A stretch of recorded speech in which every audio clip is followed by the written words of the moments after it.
Student, तो पिछली video में हमने देखा था कि किसी भी ग्रुप डाटा का मीन निकालने के लिए हमने यूज़ किया था लॉन्ग मेथड। इस वीडियो में हम यूज़ करेंगे by short method. Short method निकालने के लिए एक फार्मूला दिया गया है जो दर्शा गया है यहाँ पे m=am plus bracket start summation fx into I upon n। देखिए ये फार्मूला है। इस फार्मूले को आगे अप्लाई करने से पहले हमें इनके बारे में जान लेते हैं। m क्या है, m का मीनिंग यहाँ रहेगा मीन के लिए, am का रहेगा एज्यूम मीन। यहाँ पे मेंशन किया गया है एज्यूम मीन क्या होता है और एज्यूम मीन है क्या चीज़, वो एक बार डिस्कस कर लेते हैं हम। देखिए जिस क्लास यहाँ पे क्लियरली मेंशन किया गया है, यहाँ पे एक बार जूम करके देख लेते हैं कि am क्या है, एज्यूम मीन क्या है, जिस क्लास इंटरवल की फ्रीक्वेंसी सबसे ज़्यादा होती है। देखिए एक बार इसके अंदर देखते हैं कि इसमें जो ऊपर दिखाया गया था इसमें सबसे ज़्यादा फ्रीक्वेंसी किसकी है, 10 है। क्लियर है जी। या एक तो ये देख लेते हैं हम, या जिस मीडियन ग्रुप की फ्रीक्वेंसी सबसे ज़्यादा होती है। मीडियन ग्रुप की फ्रीक्वेंसी कौन सा, अगर हम मिड पॉइंट निकालें तो ये वाला हमारे पास हो जाता है, ये पूरा का पूरा। ठीक है जी। इस में हमारे पास मीडियन ग्रुप होता है, इसकी फ्रीक्वेंसी सबसे ज़्यादा होगी। ठीक है, जिसकी फ्रीक्वेंसी सबसे ज़्यादा है तो उसी का हम एज्यूम मीन निकाल लेते हैं और वो होता है हमारा 27। या ये कह लीजिए कि जिस मीडियन ग्रुप की फ्रीक्वेंसी सबसे ज़्यादा होती है उसका मिड पॉइंट हमें लेना है। यहाँ पे फ्रीक्वेंसी किसकी ज़्यादा थी, 10 की। फ्रीक्वेंसी किसकी ज़्यादा थी, वो 10 की थी और इसका एज्यूम मीन हमने उसका मीन पॉइंट हमने यहाँ पे ले लिया है। ये हमारा एज्यूम मीन कहलाएगा। आई क्या है हमारे पास, आई हमारे पास क्लास इंटरवल है। क्लास इंटरवल क्या रहेगा या साइज ऑफ क्लास इंटरवल क्या रहेगा। देखिए क्लास इंटरवल क्या है, सी आई के बीच का अंतर है। जो हमारे पास आई क्या है, क्लास सी आई के बीच का अंतर रहेगा और वो ऊपर से नीचे या नीचे से ऊपर की ओर हमें देखना है। देखिए इस डायग्राम में अगर हम देखें तो ये हमारे पास सी आई है, तो हमें अप डाउन जैसे 14 से 19 का देखना है, ना कि 10 से 14 का या 15 से 19 का देखना है। तो वो अगर हम कैलकुलेट इसी के माध्यम से देखें तो वो हमारा 5 आ जाता है। अब बात करते हैं समेशन ऐसे ही रहेगा फॉर्मूले के साथ। तो एफ एक्स हमें एफ हमारे पास फ्रीक्वेंसी होगी, तो एक्स की वैल्यू हमें निकालनी है। एक्स के लिए हमें क्या क्या किस चीज़ की जरूरत पड़ेगी, हमको पड़ेगी जरूरत की एक्स के बाद माइनस am, उसमें से एज्यूम मीन निकालेंगे और क्लास इंटरवल यहाँ पुट कर देंगे। तो इसके बेस पे हम क्या निकालते हैं, मीन निकाल लेंगे बाय शॉर्ट मेथड। आगे देखिए इसके बारे में हम देखते हैं थोड़ा सा और। देखिए कभी भी आई को दाएं से बाएं नहीं मापा जाता, यह हमेशा ऊपर से नीचे की ओर जाती है, जैसे पिछली स्लाइड में हमने बताया आपको। अब हम देखिए बात करते हैं आपके जो भी फार्मूला हमारे पास था, फार्मूला के हिसाब से चलेंगे ताकि आप आसानी से इस चीज़ को समझ सकें। देखिए सबसे पहले क्या है, m क्या हमारे पास था, मीन था। am क्या था हमारे पास, एज्यूम मीन था। तो हम सबसे पहले बात करेंगे इसकी एज्यूम मीन की। एज्यूम मीन क्या है हमारे पास, देखिए एज्यूम मीन था, हमने क्या पढ़ा था एज्यूम मीन के बाद कि जिस क्लास इंटरवल की फ्रीक्वेंसी सबसे ज़्यादा होगी। तो यहाँ चेकआउट कीजिए आप में किसकी फ्रीक्वेंसी सबसे ज़्यादा थी।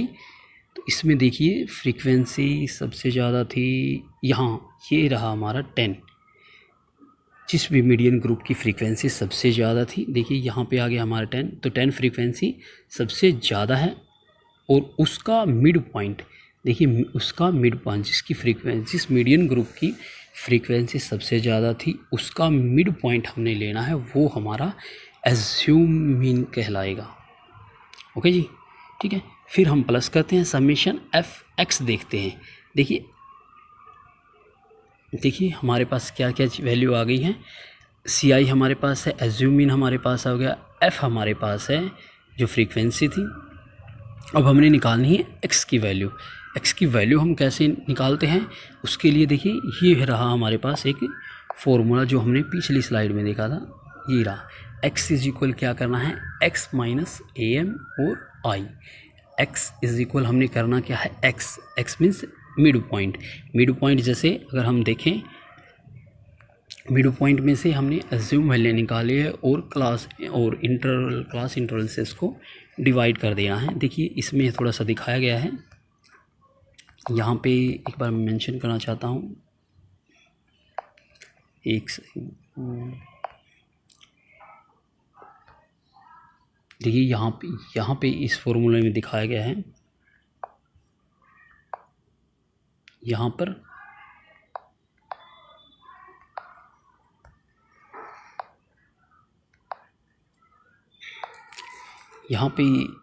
दिखाया गया है। इसमें देखिए x कैसे निकालते हैं।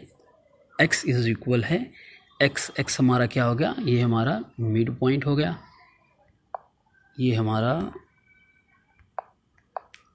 मिड पॉइंट हो गया x। am की बात करें तो am हमने यहाँ से लिया है -27।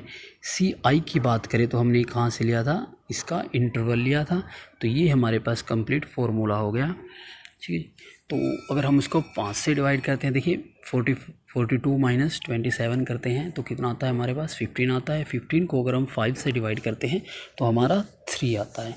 ऐसे ही हमें सबका करना है, जैसे इसका किया, जैसे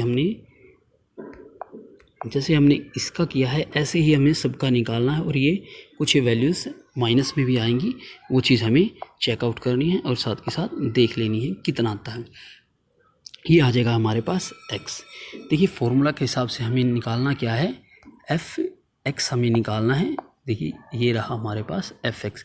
अब f(x) कैसे निकला, f अलग आ गया हमारे पास, x की वैल्यू हमने फाइंड आउट कर ली। अब हमें करना क्या है कि इस f और इस x की मल्टीप्लिकेशन करनी है। देखिए ये हमारा थोड़ा गलत हो गया है, तो दोबारा इसको मार्क करता हूँ मैं। कौन सा हमें लेना है, ये f और ये x, ये वाला x, तो इसकी क्या करनी है, मल्टीप्लिकेशन करनी है, जो हमें यहाँ दिखानी है, ठीक है जी। अब इसके अंदर देखिए f की और x की वैल्यू आती है, तो उसको हम एक बार देख लेते हैं कैसे क्या रहता है।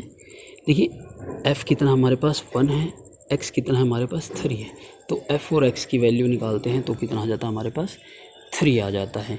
ऐसे ही हम सबकी 1 बाई 1 इसकी लेंगे, इसकी लेंगे, इसको लेंगे, इसको लेंगे, इसको लेंगे, इसको, ऐसे ही सबकी हम कैलकुलेट कर लेते हैं। और इन द एंड हम इसको क्या करते हैं, इन द एंड हम इसकी वैल्यू निकाल लेते हैं कि भाई हमारा टोटल प्लस माइनस करके कितना आता है, वो हमारा आ जाएगा 3। तो f(x) की वैल्यू होगी हमारी कितनी, 3 होगी। अब इस हमारे पास देखिए f आ गया, x आ गया, स्मॉल x आ गया और f(x) भी आ गया है। तो अब इन वैल्यू को हम पुट करेंगे अपना फॉर्मूले के अंदर। ये हमारा फॉर्मूला था और वैल्यू हम करते, देखिए सबसे पहले हम क्या करते हैं, अपना एज्यूम मीन लेते हैं। एज्यूम मीन हमारा कहाँ रहेगा, एज्यूम मीन देखिए कहाँ पे था हमारा एज्यूम मीन, देखिए ये रहा हमारा एज्यूम मीन। एज्यूम मीन हमने लिया 27 आ गया। फिर हमने समेशन f(x) की वैल्यू लिया, समेशन x हमने यहाँ से लिया, वो हमने यहाँ पुट कर दिया। फिर आता है हमारे पास 5 कहाँ से आया, देखिए क्लास इंटरवल की बात हमने की थी, ये रहा हमारा क्लास इंटरवल। ओके, तो क्लास इंटरवल का डिफरेंस कितना आया था हमारा, 5 आया था। तो 5 की वैल्यू हमने i की जगह ये पुट कर दी। अब बात करते हैं हम n की, कि नंबर ऑफ़ फ्रीक्वेंसी कितनी थी, या नंबर ऑफ़ स्टूडेंट्स कितना, n इज इक्वल कितना था, ये हमारा रहा। तो n की वैल्यू हमने कहाँ पुट की, यहाँ पुट की, ठीक है। तो एज़ पर कैलकुलेशन के हिसाब से हम देखें, देखिए इसकी मल्टीप्लिकेशन करते हैं, 30 से डिवाइड करते हैं तो हाफ आ जाता है। और 27 प्लस 0.5, हाफ की जगह हमने क्या रख लिया, 0.5 हम रखते हैं। इस पूरे की जगह हमारा क्या आ गया, 20.5 आ जाता है। तो इसको हम बाद में सम कर दें 27, तो हमारा टोटल आंसर क्या आ जाता है। देखिए टोटल आंसर हमारा क्या है, यहाँ पे एक बार मैं दोबारा रिपीट करता हूँ। ये चीज़ हमारे पास आगे ऊपर की कैलकुलेशन से, और फिर हमारा आ जाता है 27.5 हमारा आंसर आ जाता है। और ये आंसर अगर हम मैच करते हैं जो हमारा पहले आया हुआ था, किससे, बाय लॉन्ग मेथड से, अगर सेम आता है तो वो हमारा हो जाएगा बिल्कुल एक्यूरेट, जो भी हमारा डाटा था वो बिल्कुल राइट है। और उसकी एवरेज हमने प्रॉपर निकाल ली है दोनों मेथड से। देखिए अगर हम बात करते हैं, एक बार इसकी वैल्यू देखते हैं, बाई कौन से मेथड से था, ये शॉर्ट मेथड से था। हम बात करते हैं अब दूसरे की, जो हमारे पास यहाँ था। देखिए एक वैल्यू थी हमारे पास यहाँ थी, और दूसरा थी किसके लिए, by short method group data के लिए। तो ये था बेटा, आज आप लोगों ने देखा कि कैसे हम मीन निकालते हैं। कोई भी ग्रुप डाटा हमारे पास है उसका हम मीन निकालते हैं बाय लॉन्ग मेथड या शॉर्ट मेथड के माध्यम से हम उसका मीन निकालते हैं। आज के लिए बस इतना ही। Thank you very much. Next video में हम देखेंगे कि मोड कैसे निकालते हैं, वो चीज़ हम नेक्स्ट वीडियो में देखेंगे। Thank you very much.